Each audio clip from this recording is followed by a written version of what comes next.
Hello guys, welcome back to my channel. আমি সুস্মিতা দেব আবারও তোমাদের সামনে আর একটা নতুন ভিডিও নিয়ে এসেছি। দিনটা ছিল 9 ফেব্রুয়ারি আর 11ই ফেব্রুয়ারি ছিল শীতলা মায়ের সানযাত্রা আর সেদিন ছিল মাঘী পূর্ণিমা। আর মাঘী পূর্ণিমাতেই হাওড়া শালকিয়াতে বিশেষ পুজো হয়। আর এই পুজোতে মূলত যারা উপোস করে তারাই মাকে ধরতে পারেন।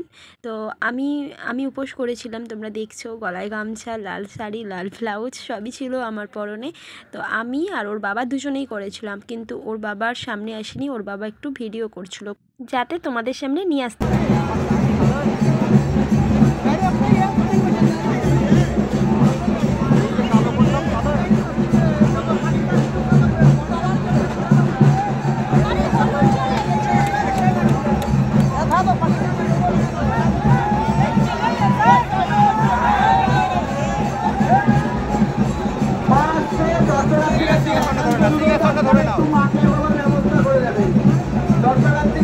একান্ত অনুরোধ, আপনারা রাস্তার মাঝখানে জায়গা ছেড়ে দাঁড়াবেন, প্রশাসন বাবার ব্যবস্থা করে দেবেন এবং মাকে বাবার ব্যবস্থা করে দেবেন। আরেকটি মা আছে, দর্শনার্থীর কাছে একান্ত অনুরোধ, আপনারা রাস্তার মাঝখানে জায়গা ছেড়ে দাঁড়াবেন, মাকে বাবার ব্যবস্থা করে দেবেন।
তো আশা করি তোমরা দেখেছো গাইস যে কি পরিমাণে ভিড় হয় আর কত মানুষ এখানে উপোস করে সব মাকে ধরার জন্য একদম তৈরি হয়ে থাকে। তো এই ভিডিওটা কিন্তু দিনের বেলা, মানে আমি সবে এই জায়গাটায় এসেছি।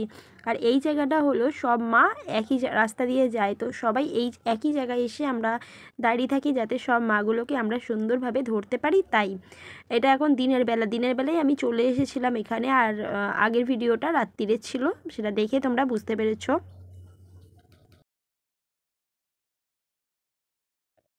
তো এই মায়ের অনুষ্ঠানে যতই রাত বাড়ে ততই কিন্তু লোকের এতটাই ঢল নামে যে আমি বলে বোঝাতে পারবো না। আর এখানে পরস্পর মাগুলো চলে আসছিলো, তাই একটু ক্যামেরা এদিক ওদিক হয়ে গেছে। আর দেখো পরস্পর তিনটে চলেছে, আমি তো কাকে ধরবো কিছু বুঝতেই পারছি না। আর ওর বাবা মাঝখানে ফেসে গিয়েছে এত মানুষের ভিড়ে। সত্যি কথা বলতে ভীষণ ভালো লাগছিলো। আর এই উপোস করলে মনেই হয় না যে কখন দিন কেটে যায়, কখন রাত কেটে যায়, একদিন কেন দুদিনও উপোস করে থাকা যায়। এই জায়গায় যে এত উত্তেজনা সেটা তোমরা নিজের কানে শুনে নাও।